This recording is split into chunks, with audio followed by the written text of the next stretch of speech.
ना हम सभी के लिए एक बहुत ही चुनौतीपूर्ण न्यूज़ निकलकर सामने आई है कि इंडिया को छोड़कर ताइवान इंडिया से आगे निकल चुका है। जी हाँ, पांचवा सबसे बड़ा स्टॉक मार्केट वैल्यू के हिसाब से देश बन चुका है ताइवान।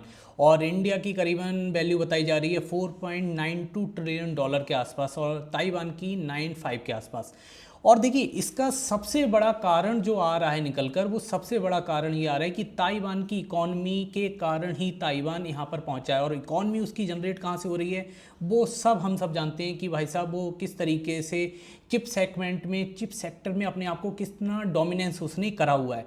तो आज हम ये डिटेल में डिस्कस करने वाले हैं, बहुत ही सिंपल और सरल क्रिस्टल क्लियर भाषा में, कि किस तरीके से इंडिया इसको मैनेज कर पाएगा। और उसके साथ में हम ये भी देखेंगे कि इंडिया को किस तरीके से, मतलब वो कौन कौन से रीजन रहे हैं जिनके कारण ताइवान ने इंडिया को पीछे छोड़ा है, और यहाँ पर चाइना एंड यूएसए की क्या पोजीशन है, और इंडिया की क्या क्या कमजोरियां रही हैं। तो बिना किसी देरी के पूरे टॉपिक को डिटेल में बहुत ही आसान भाषा में क्रिस्टल क्लियर करते हैं। तो चलिए शुरू करते हैं। नाउ कहीं ना कहीं हम सब ये बहुत अच्छे से जानते हैं कि जो ताइवान है ना, अपने आप में वो चिप सेगमेंट में, खासकर हम बोलें तो सेमीकंडक्टर मैन्युफैक्चरिंग के सेक्टर में दुनिया की मोस्ट पावरफुल कंट्री है। एक तरीके से यही मानकर चलो। चाहे आपको देखो, चाइना और जो यूएसए हो गया आपका ना, ये वर्ल्ड पावर है, हम सब समझते हैं, लेकिन इनकी वर्ल्ड पावर बनाने में इनकी मदद कौन सबसे ज़्यादा दे रहा है, तो वो दे रहा है ताइवान। ऐसा क्यों है? क्योंकि ताइवान जो है वो दिमाग बनाता है, मतलब किसी भी चीज़ का, किसी भी टेक्नोलॉजी का, एक तरीके से ये समझ लो। तो जो ताइवान की एक कंपनी है जिसका नाम आप ध्यान रखो यहाँ पर, ताइवान सेमीकंडक्टर मैन्युफैक्चरिंग कंपनी, उसके कारण ही उसने मेन उसका रोल रहा है इंडिया को पीछे छोड़ने में। आप समझ पा रहे हो? क्योंकि देखो, हम सब जानते हैं आज का दौर एआई का दौर है, और एआई के लिए चिप बहुत ही ज़्यादा जरूरी है, समझ रहे हो? और ये सब कौन बना रहा है? ये दुनिया की सबसे बड़ी कंपनी बना रही है, मतलब समझ रहे हो? ताइवान की जो कंपनी है, ये ताइवान सेमीकंडक्टर मैन्युफैक्चरिंग कंपनी, उसने ही chips, GPU, data centre, powerful computers का निर्माण वो करवा रही है। तो उसी के कारण अब जब दुनिया एआई के रूप में ढल रही है, तो सबसे ज़्यादा भाई सबको सबसे ज़्यादा सेमीकंडक्टर की ज़रूरत है हर किसी को, और वो ताइवान क्रिएट कर रहा है। तो सबसे ज़्यादा पैसा भी तो ताइवान की तरफ ही लगेगा ना, चाहे वो निवेशक हो, उनका भी पैसा ताइवान की तरफ लगेगा। आप समझ पा रहे हो? इसी के कारण ताइवान ने इंडिया को पीछे छोड़ दिया है दोस्तों। नाउ इस चीज़ को और थोड़ा गहराई से अब हम समझने की कोशिश करते हैं। ये तो ताइवान की बात रही, अब इंडिया की क्या क्या कमजोरियां रही हैं। तो हम सब जानते हैं, देखिए, इंडिया बहुत अच्छे से अपनी जीडीपी को बढ़ा रहा है, लेकिन हर चीज़ जीडीपी से नहीं आंकी जा सकती, क्योंकि बेसिक और ग्राउंड रियलिटी के आधार पर भी हमें समझना पड़ेगा। सबसे पहले तो ये समझ लो, हमारे पास कोई सेमीकंडक्टर चिप कंपनी की कोई मतलब बहुत बड़ी कंपनी नहीं है। आप समझ पा रहे हो? क्योंकि हमारे पास टीएसएमसी नहीं है, हमारे पास एनवीडिया नहीं है। आप समझ पा रहे हो? कोई भी बड़ा एआई हार्डवेयर कंपनीज नहीं है। अब बहुत मैं प्यार से आपको समझा रहा हूँ ऐसा क्यों है। आप मानकर चलो, कोई नेता 5 साल के लिए देश का प्रधानमंत्री बना या फिर मिनिस्टर बना। अब ये बताओ, वो देशभक्ति के बारे में बहुत गहराई से सोचो, वो कितने साल तक सोच पाएगा? वो 5 साल तक ही तो सोच पाएगा। छठे साल क्या होगा? अगला नेता आएगा, वो कुछ उसके अनुसार देशभक्ति कुछ और होगी।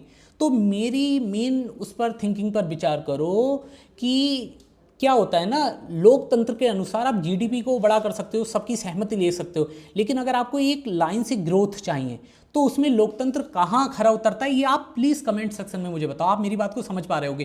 क्योंकि देखो, छठे साल वो नेता क्या करेगा? अगर मान भी लो वो देशभक्त है, बहुत बड़ा देशभक्त है, मान के चलो, लेकिन छठे साल जब वो, अगर उसे बाहर कर दिया, अगर वो हार गया, तो आप क्या कह रहे हो कि उसी नेता का जो डेडिकेशन है, क्या वो अगले नेता का भी उतना ही डेडिकेशन होगा? नहीं होगा, ऑफ कोर्स नहीं होगा। और अगर ऐसा होता भाई, तो 70 साल से ज़्यादा हमें आज़ादी को हो गए हैं। आज तक हम क्यों नहीं, हम एआई वगैरह के फील्ड में इतने हैवली हम ग्रो करते ना, हम कोई मतलब एआई की वीडियो फोटो थोड़ी बना रहे होते। आप समझ पा रहे हो? नहीं, हम उसके डीपली रिसर्च कर रहे होते। और इंडिया में आप सब जानते हो, नौकरी की मारामारी, एंड उसके बाद जो रिजिड माइंड सेट के लोग हैं वो पेपर को क्रिएट करते हैं। तो इसी में पूरा इंडिया हिलगा हुआ है। यही इंडिया की सबसे बड़ी वीकनेस है। मतलब ये एक तरीके से बोले तो R&D ना, आप ये ध्यान रखो, R&D पर तो इंडिया में कोई काम ही विशेष नहीं होता है दोस्तों। आप समझ पा रहे हो? मेनली जो सबसे ज़्यादा होता है, भैया 80 करोड़ लोगों को राशन दे दो। आप समझ पा रहे हो? आप किसी को योजना, ये वाली योजना दे दो, पीएम सुरक्षा बीमा योजना दे दो, ये योजना वो। जीडीपी पर खर्चा किस तरीके से हो रहा है, डेवलपमेंट एंड रिसर्च पर किस तरीके से हो रहा है। देखो, चाहे डिफेंस हो, चाहे इकोनॉमी हो, हर जगह R&D की ही जरूरत पड़ेगी इंडिया को। और अगर इस पर हम आज काम करेंगे, तो हो सकता है कि हम चाइना से, हो सकता है, कम्पीट बहुत अच्छी तरह कर पाएं। नाउ अब ये समझने की कोशिश करते हैं कि यूएस और चाइना कहाँ पर मतलब अपना अभी लेवल रखा हुआ है। तो हम सब जानते हैं अमेरिका लीड कर रहा है एआई के सेक्टर में, चाहे आप जानते हो जीपीटी हो गया, समझ रहे हो, चैट जीपीटी हो गया, एनवीडिया वगैरह, हर किसी को ही आप देख लो, बहुत बहुत बड़ी कंपनी है, Google, Microsoft, open AI, Gemini, आप सब जानते हो। तो इसमें तो कोई बात ही नहीं है। लेकिन इन्हें जो सेमीकंडक्टर सेक्टर में मदद सबसे बड़ी दे रहा है वो दे रहा है ताइवान, और इनका पैसा एक तरीके से ताइवान की तरफ जा रहा है, इसलिए ताइवान की इकॉनमी लगातार ग्रो कर रही है।